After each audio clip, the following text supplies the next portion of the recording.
علیہ السلام کو کثرت کی تعداد میں، فضائل کثرت سے ہیں، آپ صلی اللہ علیہ وآلہ وسلم کی اولاد کثرت سے ہے، آپ صلی اللہ علیہ وآلہ وسلم کے فالورز کثرت سے ہیں، دنیا میں بھی اور جنت میں جانے والے بھی۔ بخاری مسلم دونوں میں حدیث ہے کہ جنتیوں کا نصف میری امت سے ہو، اور ابن ماجہ میں حدیث ہے کہ جنتیوں کی 120 میں سے 80 صفحے میری امت سے، تو یہ خیر کثیر ہے آپ کو عطا فرما۔ تو بخاری کی اس حدیث میں آتا ہے کہ عبداللہ بن عباس کا جب یہ قول بیان کرتے ہیں حضرت سعید ابن جبیر، تو ان کو بعض تبع تابعین کہتے ہیں کہ جب ہم لوگوں سے یہ بیان کرتے ہیں نا کہ اس سے مراد خیر کثیر ہے، تو لوگ کہتے ہیں کہ نہیں، الکوثر سے مراد جنت کی ایک نہر ہے الکوثر۔ تو سعید ابن جبیر کہتے ہیں کہ جنت کی وہ نہر بھی تو خیر کثیر میں داخل ہے، حضور کو جو جنت کی نعمتیں ملیں گی وہ بھی کثرت کے ساتھ ملیں گی۔ تو یہ اس کی جو تفسیر ہے نا خیر کثیر والی، یہ سب سے آپٹیمل، اس میں جو ہے وہ حوض کوثر بھی شامل ہے۔ جو صحیح مسلم میں حدیث ہے کہ نبی صلی اللہ علیہ وآلہ وسلم صحابہ میں بیٹھے تھے تو آپ کو اچانک ایک اونگ آئی،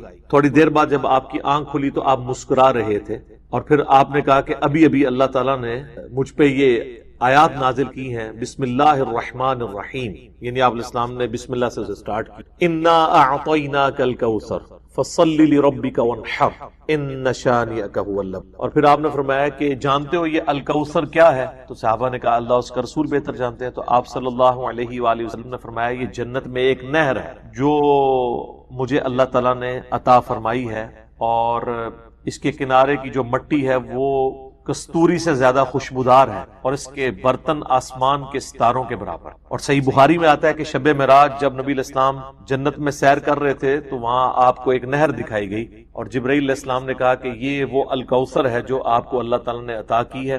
اور آپ صلی اللہ علیہ وآلہ وسلم کے الفاظ ہیں بخاری مسلم دونوں میں کہ اس کا جو مشروب ہے وہ دودھ سے زیادہ سفید، شہد سے زیادہ میٹھا، اور اس کی خوشبو کستوری کی خوشبو سے زیادہ ہے، اور جو کوئی ایک دفعہ میرے حوض کوثر سے وہ مشروب پی لے گا اسے کبھی بھی پیاس نہیں۔ جنت میں جو انسان کھائے پیے گا نا وہ بھوک کی وجہ سے نہیں، ذہن میں رکھے گا، بھوک ایک عیب ہے، پیشاب ایک عیب ہے، نیند ایک عیب ہے، اسی لیے یہ تینوں چیزیں جنت میں نہیں ہیں۔ جنت میں انسان کھائیں گے لذت لینے کے لیے، پیشاب نہیں ہوگا، بخاری مسلم میں الفاظ ہیں خوشبودار ڈکار آئے گی، سارا کھانا ہضم۔ تو جنت چونکہ نعمتوں کا نام ہے، کوئی کمزوری نہیں، وہاں پہ نیند بھی نہیں۔ یہاں پہ تو ہم نیند کیوں یوز کرتے ہیں؟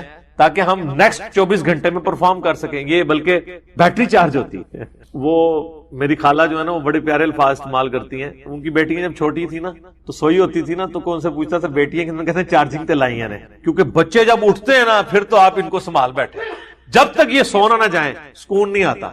تو وہ جو سوتے ہیں نا وہ چارجنگ پہ لگے ہوئے ہوتے ہیں، پھر جیسے صبح انہوں نے اٹھنا نا ایٹھلی اوپرلی کر دینی ہے۔ تو قیامت میں جنت والے دن آپ کو جنت میں چارجنگ کی ضرورت نہیں ہے، بلکہ نیند وہاں پہ ضرورت ہی نہیں، اللہ تعالیٰ نے ویسے ہی انسان کو اتنی انرجی دی ہوئی ہوگی۔ تو لہٰذا آپ علیہ السلام کا جو فرمان ہے نا کہ جو ایک بار پیے گا وہ کبھی پیاسا نہیں ہوگا، تو کسی کے ذہن میں خیال آ سکتا ہے کہ پیاسا نہیں ہوگا تو پھر پانی کی لذت کیا؟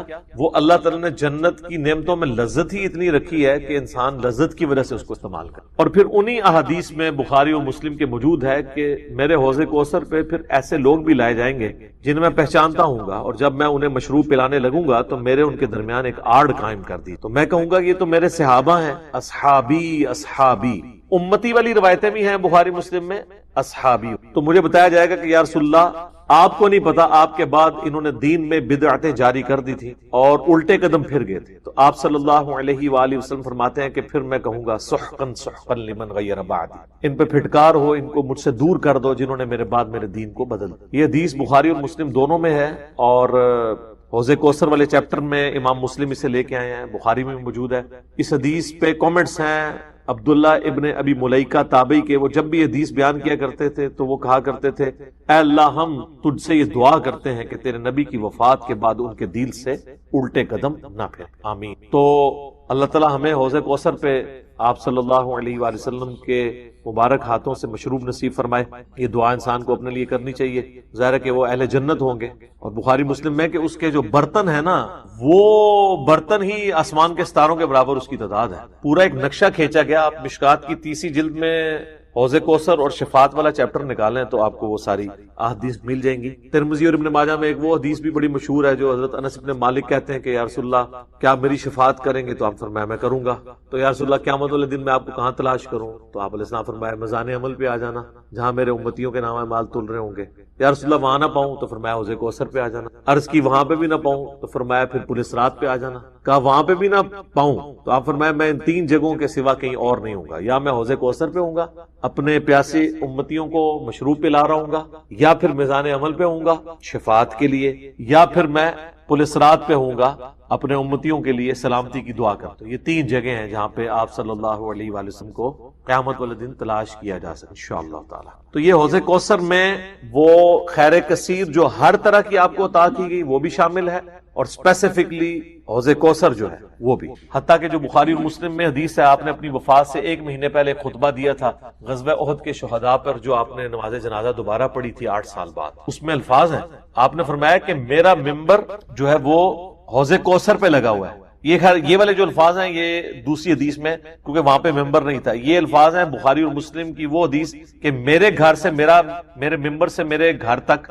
جنت کے ٹکڑوں میں سے ایک ٹکڑا ہے ریاض الجنہ، اس میں الفاظ ہیں اور میرا ممبر جو ہے وہ حوض کوثر پہ لگا ہوا ہے۔ یعنی آپ علیہ السلام وہ دیکھ رہے تھے حوض کوثر کا منظر، ٹائم میں گزار کے آپ کو دکھایا گیا۔ وہ جو بخاری مسلم کی وہ والی حدیث ہے عقبہ بن عامر والی، جو شہدائے احد پہ آپ نے 8 سال بعد جنازہ پڑھا اپنی وفات سے 1 مہینہ پہلے، اور عقبہ ابن عامر کے الفاظ ہیں یہ آخری دفعہ میں نے رسول اللہ کو ممبر پہ دیکھا، اس کے بعد میں نے آپ کو نہیں دیکھا۔ تو اس میں الفاظ ہیں، آپ نے فرمایا کہ میں اپنے حوض کوثر کو اس وقت بھی دیکھ رہا ہوں، اور دیکھنا میرے بعد جو ہے وہ مجھے تم سے یہ خطرہ نہیں کہ تم شرک میں مبتلا ہو جاؤ گے، بلکہ مجھے خطرہ ہے کہ تم دنیا کے مال میں پڑ جاؤ گے اور پھر اس کی لالچ میں ایک دوسرے کو قتل کرو گے اور تم بھی تباہ و برباد ہو جاؤ گے جس طرح اگلی قومیں تباہ و برباد ہو۔ تو اس میں بھی حوض کوثر کے الفاظ میں، اور پھر میرے ایک کربلا والے ریسرچ پیپر میں بھی آپ کو پتا ہے ایک حدیث ہے جو میں نے حوض کوثر کا ذکر اس حدیث کے اندر بھی موجود ہے، جب وہ سنن ابی داؤد کی ایک حدیث ہے نا، وہ عبید اللہ ابن زیاد کے پاس ایک وہ آتا ہے، ہاں یہ ابو داؤد کے اندر 4749 ہے۔ ابو طالوت تابعی کہتے ہیں کہ میں ابو برزہ کو میں نے دیکھا کہ وہ گورنر یزید عبید اللہ ابن زیاد کے پاس آئے جبکہ وہ دسترخوان پر تھا، تو اس نے ابو برزہ کو آتے ہوئے دیکھا اور کہا کہ یہ تمہارا ٹھگنا محمدی ہے۔ استغفر اللہ، ان کا قد چھوٹا تھا تو ان کا اے گینڈا محمدی، یعنی محمدی اس نے اس لیے کہا کہ وہ حضور کا صحابی تھا۔ تو یہ کتنی سخت توہین کی عبید اللہ ابن زیاد نے۔ یہ وہی خبیث ہے جس کے بارے میں بخاری میں 3748 نمبر حدیث ہے، جس میں امام بخاری نے حسین کے ساتھ علیہ السلام لکھا ہے کہ یہ حضرت حسین کے حسن میں کلام کرنے لگا، تو انس بن مالک نے کہا کہ رسول اللہ کے سب سے زیادہ مشابہت رکھنے والے حسین تھے۔ یہ وہی عبید اللہ ابن زیاد ہے۔ تو یہ صحابہ کے گستاخ ہیں، آل امیہ ہیں، یہ بنو امیہ کے خدمتگار۔ اب آپ دیکھیں جب اس نے یہ بات کی نا تو حضرت ابو برزہ اس کی تنزیہ بات کو سمجھ گیا، آپ نے فرمایا مجھے گمان نہیں تھا کہ میں ایسے لوگوں کے دور حکومت تک زندہ رہوں گا جو مجھے رسول اللہ کی صحبت پر آر دلائیں گے، کہ میری زندگی میں یہ وقت بھی آنا ہے کہ رسول اللہ کی وجہ سے ہمیں پوری دنیا پہ غلبہ ملا، اور اس غلبے کی حکومت کو جو لوگ انجوائے کر رہے ہیں عرب کے بدو، یہ رسول اللہ سے میری نسبت پہ مجھے آر دلائیں گے کہ مجھے کہہ رہے ہیں کہ ٹھگنا محمدی، یعنی پنجابی سے کہتے ہیں گینڈا محمدی، نعوذ باللہ۔ تو اب اس نے فوراً پینترا بدلا، وہ کہنے لگا کہ محمد صلی اللہ علیہ وسلم کی صحابیت تمہارے لیے باعث زینت ہے، آر کا سبب نہیں۔ پھر کہنے لگا کہ میں نے تمہیں اس لیے بلوایا ہے کہ تم سے حوض کوثر کے بارے میں پوچھوں، کیا تم نے رسول اللہ سے اس کے بارے میں کچھ سنا ہے؟ تو ابو برزہ نے فرمایا ہاں، نہ 1 بار، نہ 2 بار، نہ 3 بار، نہ 4 بار، نہ 5 بار، میں نے کئی مرتبہ رسول اللہ صلی اللہ علیہ وآلہ وسلم سے حوض کوثر کے بارے میں سنا، اور جو حوض کوثر کو نہ مانے اللہ تعالیٰ اسے اس کا پینا نصیب ہی نہ فرمائے۔ اور پھر سیدنا ابو طالوت کہتے ہیں کہ سیدنا ابو برزہ رضی اللہ تعالیٰ عنہ غصے کی حالت میں وہاں سے تشریف لے گئے، انہوں نے بدعا دی کہ جو حضور کے حوض کوثر کو نہیں مانتا اللہ تعالیٰ اس کو حوض کوثر نصیب ہی نہ۔ تو میں نماز کے جب یعنی کہ تشہد میں بیٹھا، میں نے اللہ کی حمد کی، التحیات للہ والصلوات والطیبات، اس کے بعد درود پڑھا، اور اس کے بعد میں نے دعا مانگنا شروع کی، تو آپ صلی اللہ علیہ وسلم نے ارشاد فرمایا سل تعطا، سل تعطا، مانگ تجھے دیا جائے گا، مانگ تجھے دیا جائے گا۔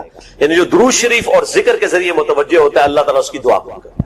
اور پھر ابن مسعود ادھر ہی روایت کرتے ہیں، ساتھ ہی جامع ترمذی میں دوسری حدیث ہے صحیح سند کے ساتھ، کہ ایک شخص آیا، اس نے جو ہے وہ نماز کے دوران حمد و درود کے بغیر ڈائریکٹ اللہ سے مانگنا شروع کر دیا۔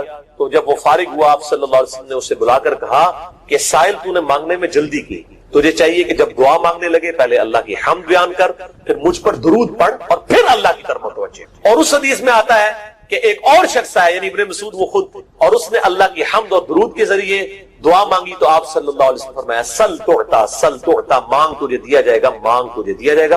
درود شریف پہ میں الگ سے بھی لیکچر دے چکا ہوں، مسئلہ نمبر 56 کے عنوان سے 2 گھنٹے کی گفتگو ہے۔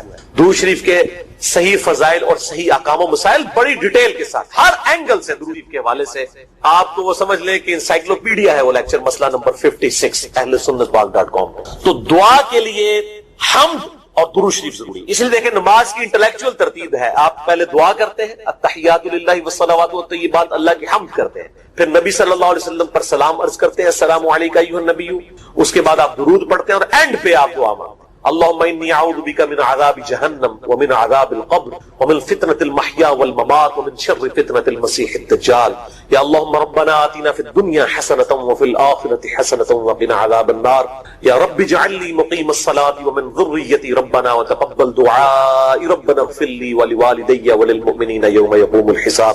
کوئی بھی دعائیں مانگیں، یہ بھی مانگیں جو میں وظائف بتا رہا ہوں، کیونکہ بخاری اور مسلم کی متفق علیہ حدیث ہے۔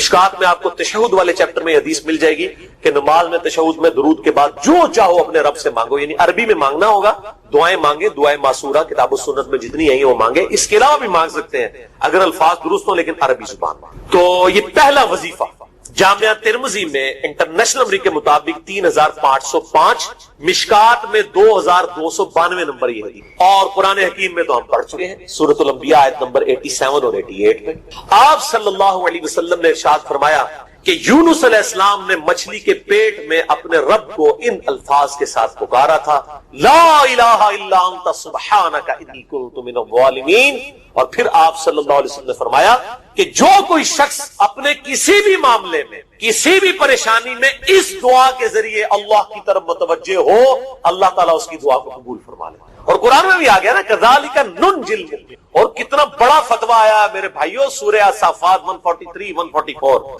فلولا انہ کان من المسبحین، اگر یونس ہمیں ان الفاظ میں ہماری تسبیح نہ کرتا للبث فی بطنہ الی یوم یبعثون، تو مچھلی کے پیٹ میں قیامت تک مچھلی کے پیٹ میں رہتا اگر اس طرح نہ ہمیں پکارتا، اس کی قبر مچھلی کا پیٹ بن جاتا۔ یعنی یہ اتنا عطاب، اور وہ دور ہو گیا اس دعا سے، بہت بڑے اسماء اعظم میں سے۔ تو یہ بہترین دعا، بہترین وظیفہ، اسماء اعظم میں سے بہترین چیز، اور سب سے بڑھ کر جو میں نے بات کی کہ بہترین استغفار، اللہ سے توبہ مانگنے کا بہترین ذریعہ۔ اور کس طریقے سے؟ اے اللہ تو پاک ہے نا، تجھ سے تو غلطی نہیں ہوگی، میں بندہ ہوں غلطی کروں گا، اللہ نے تو معاف کرنا ہے نا، کیونکہ جب بندے نے اپنی عاجزی کا اظہار کر لیا ہے اور اللہ تعالیٰ کو بتایا اللہ یہ تیری کوالٹی ہے، تو غلطی نہیں کرتا، تو میں تو انسان ہوں غلطی کروں گا۔ تو یہ ہے پہلا وظیفہ۔ دوسرا وظیفہ وہ بھی جامعہ ترمذی میں انٹرنیشنل نمبر کے مطابق 3524 نمبر حدیث ہے، لیکن ترمذی کا طریق جو ہے وہ ضعیف ہے۔ یہ میں پہلے بتا دوں، امام ترمذی نے ساتھ لکھا ہے یہ روایت کمزور ہے، لیکن ضروری نہیں ہوتی کہ روایت اگر ترمذی میں کمزور ہے تو کہیں اور وہ روایت صحیح نہیں موجود ہے۔ اس کی صحیح سند المستدرک للحاکم میں انٹرنیشنل نمبر کے مطابق 1862 نمبر موجود ہے، اور سنن نسائی الکبریٰ میں 10492 نمبر ہے، اور مشکات میں بھی 2454 نمبر حدیث ہے انٹرنیشنل نمبر کے مطابق۔ تو صحیح سند المستدرک للحاکم اور سنن نسائی الکبریٰ کے اندر، اور وہ وظیفہ ہے انس بن مالک کہتے ہیں اور سعد بن ابی وقاص کہتے ہیں رضی اللہ تعالی عنہما وعلیہم السلام کہ آپ صلی اللہ علیہ وسلم کو جب کبھی کوئی تکلیف یا پریشانی پہنچتی تو آپ صلی اللہ علیہ وآلہ وسلم ہمیشہ ان الفاظ میں اپنے رب کو پکارا کرتے ہیں یا حی یا قیوم برحمتک استغیث، خود سے زندہ ہر چیز کو تھامنے والے میں تیری رحمت کے ساتھ تیری مدد کا سوال کرتا ہوں۔ استغیث بولیں گے نا الف کے ساتھ حمزہ کے ساتھ تو یہ سنگولر کا صیغہ ہوگا، اور اگر ہم بولیں گے نستغیث نون کے ساتھ تو یہ جمع کا صیغہ بن جائے گا۔ یہ میں اس لیے بتا رہا ہوں، لوگ پوچھ رہے ہوتے ہیں جی بعض جگہ لکھا ہوتا ہے جناب نستغیث، بعض جگہ لکھا ہوتا ہے استغیث، کیا کریے؟ وہ نستغیث جمع کا صیغہ بنا لیا جاتا ہے، جیسے دعا ہے سنن ابی داؤد میں اللہم اجرنی من النار، لیکن اگر جمع کا صیغہ بنائیں گے تو اللہم اجرنا من النار ہو جائے گا۔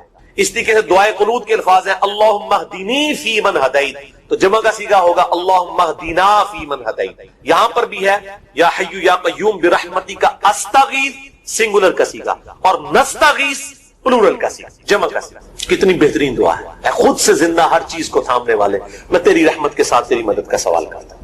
تو یہ بھی اسماء اعظم میں سے ہے. سنن نسائی الکبریٰ کے اندر صحیح سند کے ساتھ 10,492 اور المستدرک الحاکم میں 1,865 نمبر. اب یہاں پہ میں ایک ضمناً بات بتا دوں سنن نسائی الکبریٰ کے بارے میں، چونکہ اکثر لوگ پوچھتے ہیں. میرے بھائیو، ایک سنن نسائی وہ ہے جو کتب ستہ میں ہم پڑھتے ہیں. اس میں یہ کتاب لکھی ہے امام احمد بن شعیب نسائی رحمہ اللہ تعالی المتوفی 303 ہجری. کتب ستہ میں یہ ویسے 5ویں نمبر پہ گنی جاتی ہے، لیکن بخاری اور مسلم کے بعد دنیا میں سب سے صحیح ترین کتاب سنن نسائی ہے. سب سے کم ضعیف حدیثیں اس کے اندر ہیں. بخاری مسلم کے بعد تیسرا نمبر اس کتاب کا ہے. دنیا کی کوئی حدیث کی کتاب بخاری مسلم کے بعد صحیح نہیں ہے جتنی سنن نسائی. سنن نسائی جو ہمارے پاس کتب ستہ میں ہے نا، اس میں ہے 5,761 احادیث انٹرنیشنل نمبر کے مطابق. اور یہ ساری انٹرنیشنل کتابیں عربی میں، انگلش میں اور اردو میں ہماری ویب سائٹ اہلسنتپاک.com پہ فری اس کا PDF موجود ہے، آپ ڈاؤن لوڈ کر سکتے. 5,761 احادیث ہیں اس سنن نسائی میں جو ہمارے پاس ہے. اسے ویسے ٹیکنیکل لینگویج میں کہا جاتا ہے سنن نسائی الصغریٰ، چھوٹی سنن نسائی. کیونکہ امام نسائی نے یہ کتاب نہیں لکھی، امام نسائی نے کتاب لکھی تھی سنن نسائی الکبریٰ، بڑی سنن نسائی.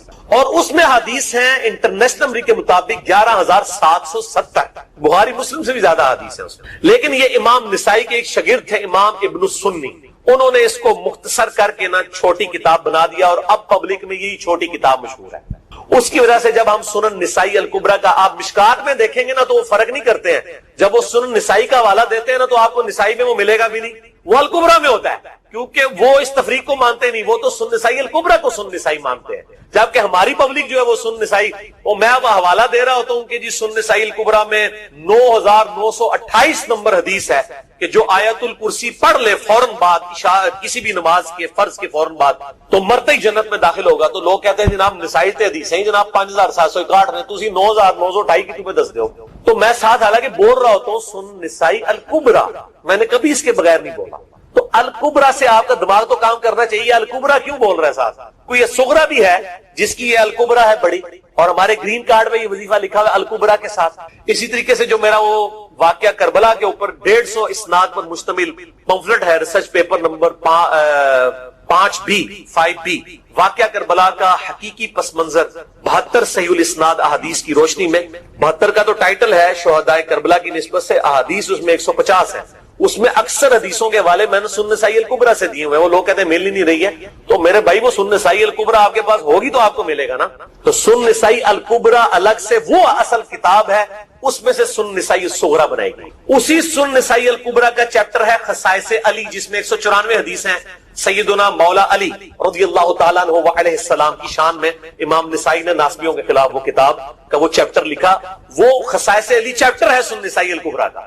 اسی طریقے سے فضائل صحابہ بھی امام نسائی کی جو کتاب ہے وہ بھی اسی کتاب کا چیپٹر. اسی طریقے سے عمل الیوم واللیلہ، صبح و شام کے جو اذکار ہیں وہ چیپٹر بھی اسی سنن نسائی الکبریٰ میں سے. اسی میں یہ وظیفہ ہے کہ جو آیت الکرسی فرض نماز کے فوراً بعد پڑھتا ہے تو مرتے ہی جنت میں داخل ہوگا. میں نے اس کتاب کے اس چیپٹر کا حوالہ نہیں دیا، وہ الگ سے بھی چیپٹر چھپا ہوا ہے، جس طرح خصائص علی الگ سے ہے، فضائل صحابہ الگ سے ہے. خصائص علی تو ہمیں ہماری ویب سائٹ پہ بھی موجود ہے اہلسنتپاک.com پہ. فضائل صحابہ بھی اردو ترجمے اور تحکیم کے ساتھ چھپ چکی ہے. اور یہ عمل الیوم واللیلہ، دن رات کے جو اذکار ہیں، یہ بھی الگ سے عربی میں چھپی ہوئی ہے. تو میں اس کا حوالہ نہیں دیتا، میں سنن نسائی الکبریٰ کا کہتا ہوں 9,928 آیت الکرسی کا وظیفہ. تو یہ سنن نسائی الکبریٰ کا میں نے حوالہ دیا ہے یا حی یا قیوم برحمتک استغیث 10,492 صحیح طریقہ ہے. بعض اوقات کسی ایک کتاب میں ضعیف، ترمذی کا اس کا طریق جو ہے وہ ضعیف ہے، سنن نسائی الکبریٰ اور المستدرک الحاکم کا طریق جو ہے وہ بالکل صحیح ہے. جس طریقے سے سنن ابی داؤد اور سنن ابن ماجہ میں کتاب النکاح چیپٹر میں حدیث ہے، اگر میں سجدہ جائز سمجھتا تو بیویوں کو کہتا کہ اپنے خامدوں کو سجدہ کریں اس حق کے سبب جو اللہ نے ان کو دیا. تو ابو داؤد اور ابن ماجہ کی روایت ضعیف ہے، اس میں شریک القاضی مدلس ہے اور ان سے روایت کر رہے ہیں، اور مدلس کی ان والی روایت سما کی تصریح کے بغیر ضعیف ہوتی ہے. لیکن ہم اس حدیث کو صحیح کہتے ہیں کیونکہ اس سما کی تصریح سنن البہیقی کے اندر موجود الکبریٰ، تو ہم پھر اس کی بنیاد پہ کہتے ہیں چونکہ وہاں پر صحیح لہذا اس کو ہم کہتے ہیں شواہد کی بنیاد پہ صحیح. یہ میں آپ کو ٹیکنیکل چیزیں بتا رہا ہوں، یہ وہ چیزیں جو آپ کے کئی وہ جو بڑے بڑے علماء پڑھ کے فارغ ہوتے ہیں ان کو بھی یہ باتیں نہیں پتا ہوتی. وہ کہتے ہیں جناب آپ کتوں پڑھے ہو اور میں کہنا پائی میرے آئنسٹائن تے نیوٹن نو کسی مدرسے تو پڑھنے کی ضرورت نہیں ہوندی، نیوٹن 8ویں کلاس ہی نسیا ہوا ہے، آج نیوٹن تے پی ایچ ڈی ہوندی فزکس کی۔ مجھے غامدی صاحب کا جملہ یاد آیا، اس سے کسی نے پوچھا کہ یہ جو روایتی علماء ہیں اور مولانا مودودی آپ ان کو کیسے دیکھتے ہیں؟ ان کا روایتی علماء جو ہیں یہ تو مدرسوں کے اسٹوڈنٹس اور فاروق تحصیل ڈگری ہولڈر ہیں، اور مودودی صاحب جو ہیں ان کی مثال تو آئنسٹائن اور نیوٹن والی ہے، ان کے اوپر پی ایچ ڈیز ہوتی ہیں، گاڈ گفٹڈ سلائڈ ہے۔ ان مدرسوں کی آؤٹ پٹ مودودی صاحب اور ڈاکٹر اسرار، ڈاکٹر ذاکر نائک اور احمد دیدار صاحب تو نہیں ہو سکتے، یہ گاڈ گفٹڈ صلاحیتیں ہوتی ہیں۔ تو میں اس لیے ساتھ ساتھ کلیئر کر رہا ہوں تاکہ یہ جو ایمبیگوٹیز آتی ہیں اس حوالے سے وہ کلیئر ہو جائے۔ بہرحال یہ دوسرا وظیفہ ہو گیا۔ اب تیسرا وظیفہ جو ہے کمال وظیفہ، صحیح بخاری میں موجود، انٹرنیشنل نمبر کے مطابق 4563 نمبر۔ ابن عباس رضی اللہ تعالی عنہما کہتے ہیں وعلیہم السلام، وہ کہتے ہیں کہ سیدنا ابراہیم علیہ السلام کو جب آگ میں پھینک رہے تھے نا تو ابراہیم علیہ السلام نے اس وقت کہا تھا حسبنا اللہ ونعم الوکیل، ہم نے اللہ ہی پر بھروسہ کیا اور وہی بہتر کارساز ہے۔ اور تمہارے نبی صلی اللہ علیہ وسلم کو بھی جب مصیبت اور پریشانی آتی تھی وہ بھی پڑھا کرتے تھے حسبنا اللہ ونعم الوکیل، ہم نے اللہ ہی پر بھروسہ کیا اور وہی بہتر کارساز ہے۔ اس کے اندر وہ شعر جو بنا دیا نا نعم المولا و نعم النصیر، ویسے الگ سے آیت ہے، الگ سے آیت ہے، لیکن یہ شعر نہیں بنانا، بس اتنا ہی وظیفہ ہے حسبنا اللہ و نعم الوکیل۔ اور یہ جو انہوں نے کہا کہ نبی صلی اللہ علیہ وسلم بھی یہ کہتے تھے، اس کا ذکر الحمدللہ قرآن میں بھی موجود ہے، اس سے بھی بڑھ کر سورہ آل عمران کی 173 نمبر آیت میں ہے کہ جب نبی صلی اللہ علیہ وسلم اور اہل ایمان کو یہ خبر پہنچی کہ کافر ان کے خلاف سازشیں کر رہے ہیں تو نبی اور اہل ایمان نے پکارا حسبنا اللہ و نعم الوکیل۔ تو حسبنا اللہ و نعم الوکیل قرآن کی آیت بھی ہے، اور یہ ہے وہ آیت، وظیفہ قرآن میں آیا ہوا ہے، آل عمران 173 اور صحیح بخاری 4563۔ اور مجھے بڑا وجد آیا کہ ابراہیم علیہ السلام کو جب آگ میں پھینکنے لگے تھے انہوں نے اس وقت اللہ کو ان الفاظ کے ساتھ حسبنا اللہ و نعم الوکیل۔ اچھا، یہ جتنے بھی وظیفے ہیں نا میرے بھائیوں، ان کا فائدہ اسی وقت ہے جب آپ کو ترجمہ بھی ان کا آتا ہوگا، ورنہ آپ روزانہ جتنی مرضی تسبیح کھینچتے رہے کوئی فرق نہیں۔ اس لیے میرا ایک پرسنل مشورہ ہے کہ جب بھی یہ وظیفے پڑھے نا آپ، اردو ترجمہ بے شک آتا بھی ہو رہا ہے، ایک دفعہ اپنی زبان میں اس کو ریپیٹ کر، یعنی آپ پڑھیں حسبنا اللہ و نعم الوکیل، میں نے اللہ ہی پر بھروسہ کیا اور وہی بہتر کارساز ہے۔ آپ دیکھیں یہ صوت القرآن چینل میں جب وہ عربی چل رہی ہوتی ہے، جیسے ہی وہ مراج الدین خان کا ترجمہ شروع ہوتا ہے نا، کیسے کب کبھی تاری ہو جاتی ہے، وہ ہماری زبان میں بات ہو رہی ہوتی ہے نا، ابھی ابھی تو نہیں قیام اللیل میں رو رہے ہوتے، ان کی زبان میں بات ہو رہی ہوتی ہے، اپنی زبان کا اثر ہوتا ہے۔ اسی طریقے سے آپ لا الہ الا انت سبحانک انی کنت من الظالمین، یا حسبنا اللہ و نعم الوکیل، یا حی یا قیوم برحمتک استغیث، جو بھی وظیفے پڑھیں نا، ایک دفعہ ان وظیفوں کو جب آپ الگ سے دعا مانگ رہے ہوں اس وقت اس کو آپ اپنی زبان میں بھی دہرائیں، اور اس کے لیے کوئی تسبیح نہیں کھینچنے کی ضرورت کہ آپ نے اتنے 100 دفعہ پڑھنا ہے، تسبیح تو ویسے ٹھیک ہے وہ آپ استعمال کر سکتے ہیں، لیکن آپ چلتے پھرتے اٹھتے بیٹھتے ہر وقت جس حالت میں بھی، اور صحیح مسلم میں حدیث ہے کہ یہ جو وظائف ہیں ان کے لیے تو کوئی وضو بھی کیا غسل بھی پروٹوکول نہیں ہے۔ ہم عائشہ کہتی ہیں نبی صلی اللہ علیہ وسلم حالت جنابت میں بھی اللہ کو یاد کر لیا کرتے ہیں، صحیح مسلم میں حدیث موجود ہے، جنابت والے چیپٹر میں ہر حال میں اللہ کو یاد کرتے ہیں۔ اور جو قرآن میں بھی دعائیں یا اذکار آئی ہیں نا، جب آپ حالت جنابت میں بھی اس کو کریں گے نا تو اس پہ قرآن کا حکم نہیں لگے گا۔ تو جامعہ ترمذی اور ابو داؤد میں جو حدیث ہے کہ حضرت علی کہتے ہیں نبی صلی اللہ علیہ وسلم کو حالت جنابت کے علاوہ کوئی اور حالت قرآن پڑھنے سے مانے نہیں ہوتی تھی، تو اس سے مراد قرآن کی تلاوت ہے۔ اگر قرآن کی دعائیں جیسے ہیں بسم اللہ الرحمن الرحیم، یہ بھی تو قرآن ہے، سبحان اللہ بھی تو قرآن ہے، الحمدللہ بھی تو، یہ اذکار جو ہے نا جب آپ اذکار کی نیت سے پڑھو گے پھر یہ قرآن نہیں شمار ہوں گے، ذکر شمار ہوں گے، اور اس کے لیے نہ وضو پروٹوکول ہے اور نہ غسل کا ہونا۔ اور ایک اور حدیث ہے بخاری مسلم میں کہ جس نے مجھے خواب میں دیکھا اس نے مجھی کو دیکھا، میری شکل میں شیطان نہیں آ سکتا، اور جس نے مجھے خواب میں دیکھا ان قریب مجھے بیداری میں بھی دیکھ لے گا۔ یعنی ظاہر ہے کہ یا تو اہل ایمان کو مرتے ہی اپنے نبی کی زیارت ہو جائے گی جنت میں، ٹھیک ہے، یا قیامت والے دن تو زیارت ہوگی ہوگی، اور اگر وہ نبی علیہ السلام کی مبارک زندگی میں نے کسی نے خواب دیکھا ہے تو ہو سکتا ہے اللہ تعالیٰ اسے صحابیت کے شرف تک نواز دے۔ یہ تینوں شروحات محدثین نے کی ہے اس حدیث کہ اگر نبی علیہ السلام کی زندگی میں کوئی خواب میں آپ کو دیکھتا ہے تو ان قریب وہ نبی علیہ السلام کی زیارت کر کے صحابیت کا شرف حاصل کر لے گا۔ اگر آپ کی وفات کے بعد دیکھتا ہے تو یہ نہیں کہ آپ علیہ السلام دنیا میں آئیں گے، یہ نہیں ہے مطلب کسی نے لیا، وہ ان قریب بیداری میں، ان قریب سے مراد کیا، قیامت کے دن یا مرتے ہی اسے زیارت نصیب ہو جائے گی۔ اسی لیے آپ دیکھیں حضرت بلال حبشی کے بارے میں بھی آتا ہے صحیح سند کے ساتھ، حضرت ابو درداء کے بارے میں بھی آتا ہے حدیث کی کتابوں میں کہ ان کی جب موت کا وقت قریب آیا ان کی بیوی ساتھ تھی، وہ کہنے لگی ہائے غم کی بات، تو انہوں نے کہا نہیں خوشی کی بات، میں ان قریب رسول اللہ سے ملاقات کروں صلی اللہ علیہ وسلم۔ کئی صحابہ ہیں جو فوت ہونے لگے ہیں تو تابعین نے کہا کہ آپ نے رسول اللہ کو ہمارا سلام کہنا ہے. یہ صحیح سند کے ساتھ ہے، مشکات میں ایسی حدیثیں موجود. تو نبی علیہ السلام کے ساتھ عنقریب ملاقات ہو ہی جانی انشاءاللہ. پھر جو بخاری مسلم میں حدیث ہے، سیدہ فاطمہ کے کان میں حضور نے ایک بات کہی تو وہ رو پڑی، اور پھر ایک بات کہی تو ہنس پڑی. سیدہ عائشہ کہتی ہیں میں پوری زندگی پوچھ نہیں سکی، مجھے پتا تھا بتائیں گے نہیں. نبی علیہ السلام کی وفات کے بعد میں نے کہا اب تو میں اس حق کے سبب کہ جو میں تمہاری ماں ہوں، میں تمہیں اس حق کا واسطہ دیتی ہوں کہ مجھے بتاؤ کہ اللہ کے نبی نے تم سے کیا کہا.